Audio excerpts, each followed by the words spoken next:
क्या आपने कभी सोचा है कि हमारी पूरी जिंदगी बस दौड़ते दौड़ते निकल जाती है? पैसा, नाम, रिश्ते, काम, लेकिन अंदर का खालीपन वही का वही रह जाता है।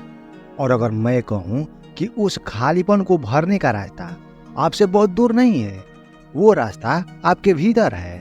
आज हम शुरुआत करेंगे ओशो की उस अद्भुत यात्रा से जिसे उन्होंने नाम दिया परम की ओर यात्रा। यह कोई साधारण यात्रा नहीं है, बल्कि चेतना के सर्वोच्च शिखर तक पहुंचने का विज्ञान है। वीडियो के अंत में मैं आपको एक छोटा सा अभ्यास बताऊंगा, जिसे अगर आप सिर्फ 2 मिनट के लिए भी करेंगे तो आपकी चेतना में हल्का सा दरार खुलेगा और आप समझेंगे कि ओशो क्यों कहते थे परम कोई मंजिल नहीं बल्कि आपका असली घर है।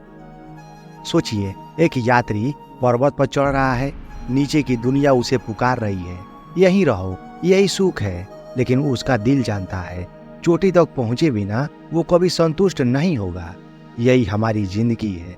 हम रोज छोटी छोटी सफलताओं के पीछे भागते हैं, लेकिन भीतर की प्यार, भीतर की बेचैनी कभी बुझती ही नहीं। ओशो कहते हैं मनुष्य का जन्म ही परम तक जाने की यात्रा के लिए हुआ है। परम मतलब वह स्थिति जहाँ न दुख है, न डर, न समय का बोझ, जहाँ आप बस हैं, जहाँ होने की सरलता ही सबसे बड़ा सुख है। लेकिन सवाल है, हम वहाँ क्यों जाएं? क्योंकि जब तक आप अपने भीतर की चोटी पर नहीं पहुँचते, तब तक बाहर की सारी जीतें अधूरी लगती है। आप चाहे दुनिया जीत लें, पर अगर खुद को नहीं जीता तो सब व्यर्थ है। ओशो की दृष्टि में परम सिर्फ सन्यासियों के लिए नहीं, बल्कि हर इंसान के लिए है, चाहे वो नौकरी करता हो, परिवार चलाता हो या संघर्ष से लड़ रहा हो। परम की यात्रा मतलब चेतना का विस्तार, मतलब आप जो हैं उसे गहराई से देखना बिना नकाब के। और यही इस किताब की शुरुआत है, एक निमंत्रण आपकी असली घर की तरफ। अब सवाल उठता है, अगर परम इतना नजदीक है तो हमें दिखाई क्यों नहीं देता? क्यों हम बार बार उसी दुख, उसी खालीपन में फंस जाते हैं? मानव मन को समझना। सोचिए, रात के 2 बजे हैं, आप बिस्तर पर लेटे हैं, शरीर थका है लेकिन दिमाग दौड़ रहा है। बीते कल की बातें, आने वाली कल की चिंता। अगर ऐसा हुआ तो, अगर वैसा हो गया तो नींद नहीं आती और सुबह उठते ही वही थकान, वही बोझ। यही है मानव मन, हमारा अपना सबसे नजदीकी साथी, लेकिन साथ ही सबसे बड़ा कैदी खाना। ओशो कहते हैं मन 3 चीजों से बना है, विचार, अहंकार और संस्कार अर्थात कंडीशनिंग से। यही तीनों मिलकर हमें बांधते हैं और दुख पैदा करते हैं। मन रोज लाखों विचार पैदा करता है, लेकिन क्या आपने कभी गौर किया है, विचार कभी रुकते ही नहीं, जैसे रेडियो बिना रुके चलते रहे। समस्या यह नहीं है कि विचार आते हैं, समस्या यह है हम खुद को वही मान लेते हैं। जैसे कोई इंसान आईने में धूल देखे और सोच ले मैं ही गंदा हूँ।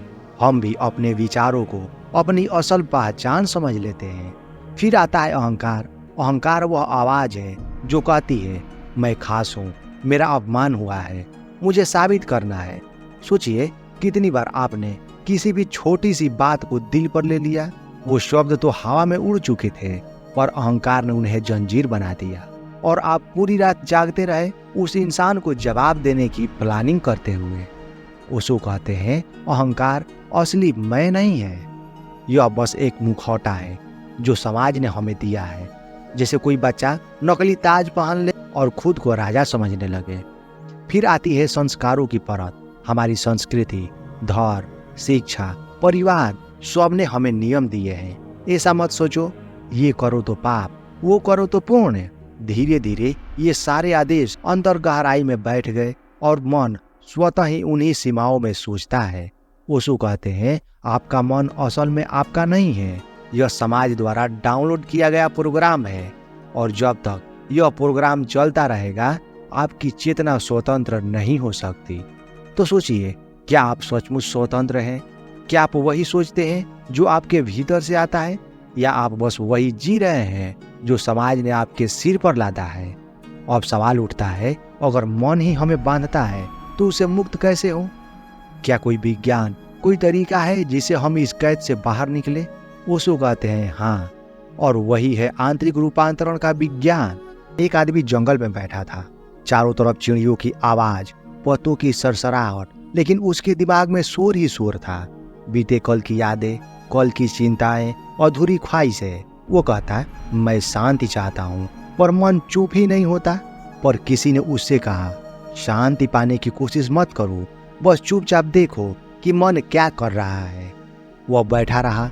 पहले तो विचार और तेज हुए, लेकिन धीरे धीरे जैसे कोई नदी खुद बहते बहते थक जाए, विचार शांत होने लगे। और उस क्षण उसने पहली बार भीतर एक मौन की झलक देखी। यही है आंतरिक रूपांतरण का विज्ञान। ध्यान कोई धार्मिक क्रिया नहीं है, नहीं सिर्फ सन्यासियों का साधन। यह एक मनोवैज्ञान औजार है, आपके भीतर छुपी ऊर्जा को जगाने का। विज्ञान ने बाहर की दुनिया बदली, लेकिन ध्यान अंदर की दुनिया बदल देता है। यह है आत्मा का विज्ञान। सोचिए, आपका मन एक गंदे तालाब की तरह है। अगर आप उसमें कूदकर लहरें बनाते रहेंगे तो पानी हमेशा गंदा रहेगा। लेकिन अगर आप किनारे बैठकर बस देखते रहें तो धीरे धीरे सारी मिट्टी नीचे बैठ जाती है और पानी पारदर्शी हो जाता है। ध्यान भी यही करता है। यह विचारों को रोकता नहीं, बस आपको एक साक्षी बना देता है। और जब आप साक्षी बन जाते हैं तो भीतर एक गहरी शांति प्रकट होती है। ओशो कहते हैं, ध्यान मन को बदलता नहीं, बल्कि आपकी पहचान को मन से अलग कर देता है। मतलब आप समझने लगते हैं कि मैं मेरे विचार नहीं हूँ, मैं मेरा अहंकार नहीं हूँ, मैं बस एक साक्षी हूँ। और यही समझ आंतरिक रूपांतरण की शुरुआत है। जैसे रात से दिन का उगना, जैसे अंधकार से प्रकाश का फूटना। सोचिए, अगर आपके भीतर यह शक्ति जाग जाए कि चाहे कितना भी शोर हो आप शांत रह सकते हैं, चाहे कितना भी नफरत आए आप प्रेम से भर सकते हैं, तो आपकी जिंदगी कितनी बदल जाएगी। लेकिन ध्यान करते करते एक सबसे बड़ा अवरोध सामने आता है, अहंकार।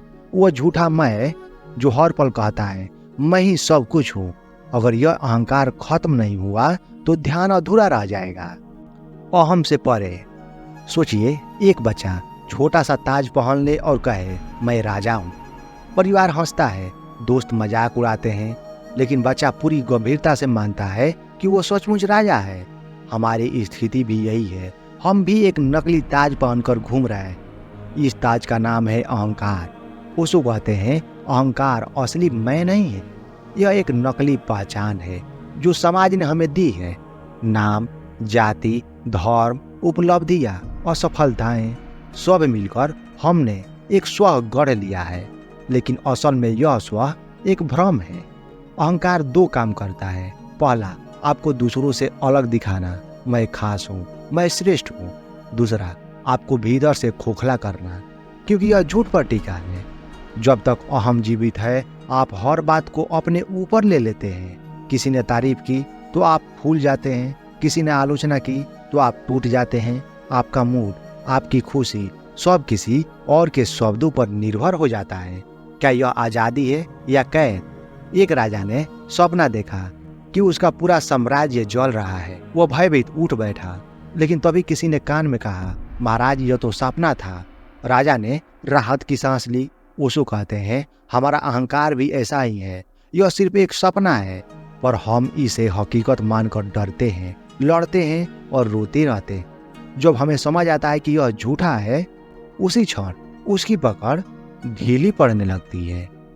अहम को तोड़ा नहीं जा सकता, क्योंकि जितना आप उसे तोड़ने की कोशिश करेंगे उतना ही वह मजबूत होगा। जैसे दीवार को धक्का देने से वह और मजबूती से खड़ी हो जाती है। ओशो का तरीका अलग है। वे कहते हैं, बस साक्षी बनो। जब भी अहम बोलता है मैं श्रेष्ठ हूँ या मेरा अपमान हुआ, बस चुपचाप देखो, उससे लड़ो मत, उसे दबाओ मत, बस देखो। धीरे धीरे आप जानोगे कि अहंकार तो एक परछाई है, कोई ठोस हकीकत नहीं। और जब यह समझ गहराई से उतर जाती है तो अहम अपने आप विलीन हो जाता है। तो अब जो बचता है वही आपका असली स्व है, शांत, निर्मल और अडिग। सोचिए उस क्षण की जब किसी की आलोचना सुनकर मुस्कुरा दे, क्योंकि आप जानते हैं कि वह सिर्फ अहम को चोट लगी है, आपको नहीं। सोचिए उस आजादी की जब आपको दूसरों की मान्यता की जरूरत ही न रहे। यही है अहम से परे का जीवन। यही से शुरुआत होती है सच्चे अस्तित्व की यात्रा। लेकिन अब सवाल है, अगर अहंकार झूठा है और ध्यान सच्चा, तो मनोविज्ञान और आध्यात्मिक का रिश्ता क्या है? क्या आधुनिक विज्ञान भी इस सत्य की पुष्टि करता है? उसको कहते हैं हाँ, मनोविज्ञान और आध्यात्मिकता के बीच सेतु। एक डॉक्टर अपनी क्लिनिक में बैठा है। रोज मरीज आते हैं, कोई चिंता से पीड़ित, कोई अवसाद से, कोई तनाव से। वह दवाइयाँ देता है, लेकिन उसे लगता है ये दवा बस सतह को ठीक कर सकती है, जड़ को नहीं। फिर वह ध्यान की प्रैक्टिस करता है। धीरे धीरे उसे एहसास होता है मन का बीमारी का असली इलाज बाहर से नहीं, बल्कि भीतर से शुरू होता है। यही जगह है जहाँ मनोविज्ञान और आध्यात्मिकता हाथ मिला लेते हैं।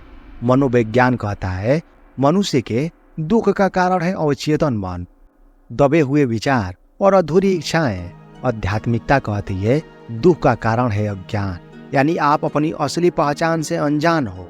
दोनों के लक्ष्य अलग दिखते हैं, लेकिन असल में मंजिल एक ही है, मनुष्य को मुक्त करना। बस रास्ते अलग अलग हैं। कैसे दोनों मिलते हैं? पहला, मनोविज्ञान मन की तहों में उतर कर घाव खोजता है, ध्यान उन घावों पर प्रकाश डाल देता है। दूसरा, मनोविज्ञान कहता है अपने अतीत को समझो, ध्यान कहता है वर्तमान में साक्षी बनो।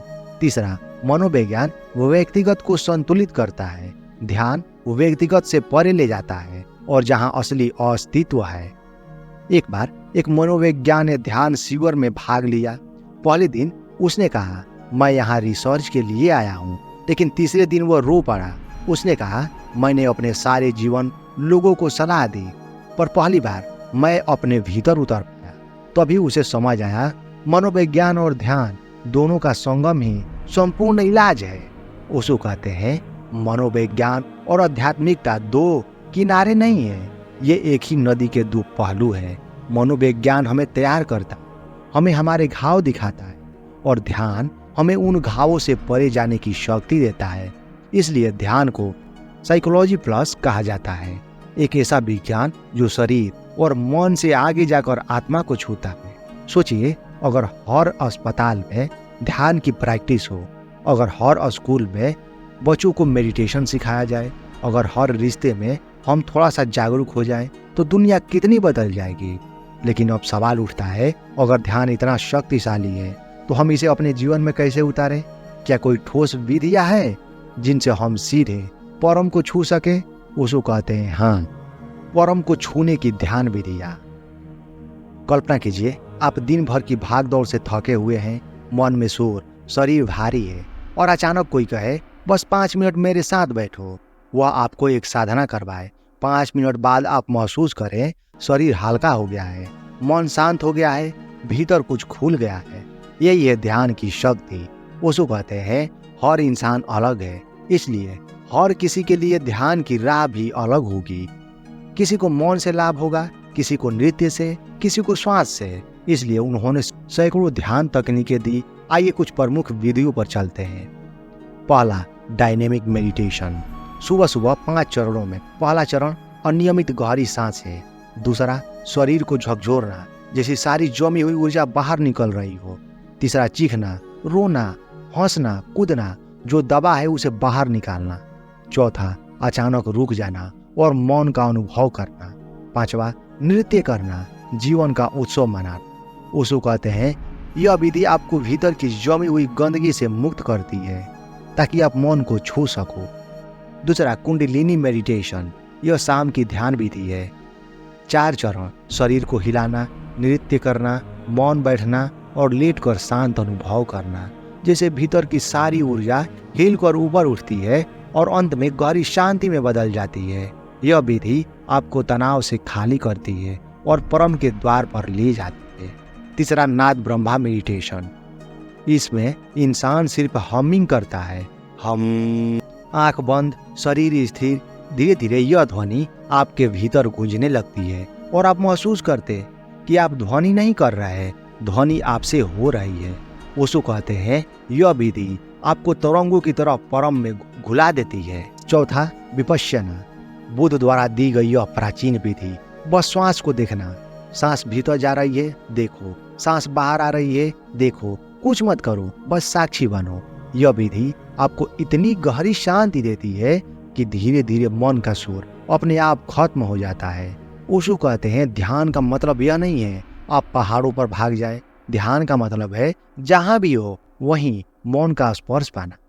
सोचिए, अगर आप हर सुबह 5 मिनट बैठें और अपनी सांसें देखें तो आपकी जिंदगी कैसे बदल जाएगी। तनाव कम, रिश्ते गहरे और भीतर एक नई ऊर्जा। यही है परम को छूने की यात्रा। लेकिन ध्यान का अनुभव करना ही काफी नहीं है। अब सवाल यह है, क्या हम इस जागरूकता को अपनी रोजमर्रा के जीवन में जी सकते हैं? क्या हम ऑफिस, घर, रिश्तों में भी परम को उतार सकते हैं? उसको कहते हैं हाँ। निष्कर्ष, परम सत्य में जीना। कल्पना कीजिए, आप ऑफिस में हैं, कोई सहकर्मी गुस्से में आप पर चिल्लाता है, आप भी तुरंत गुस्से में जवाब देते हैं और माहौल और बिगड़ जाता है। अब कल्पना कीजिए वही स्थिति, लेकिन इस बार आप भीतर से शांत।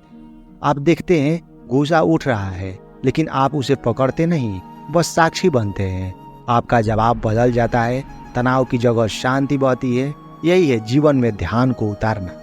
उसको कहते हैं ध्यान सिर्फ मंदिर या ध्यान कक्ष तक सीमित नहीं है। ध्यान है चलते हुए भी, खाते हुए भी, बोलते हुए भी, रिश्तों में भी। जागरूकता को दिनचर्या में लाना। सुबह चाय पी रहे हैं, पूरी तरह उस चाय के स्वाद को महसूस करें। सुनते समय सुनना, किसी की बात सुनते हुए तुरंत जवाब मत बनाओ, बस पूरी तरह सुनो।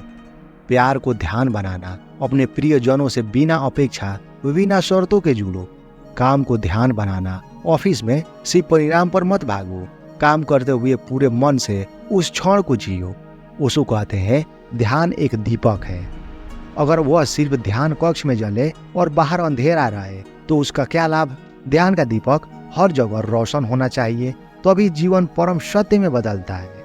सोचिए, अगर आपके हर रिश्ते में जागरूकता हो, हर बात में प्रेम हो, हर क्षण में उपस्थिति हो, तो जीवन कितना सुंदर हो जाएगा।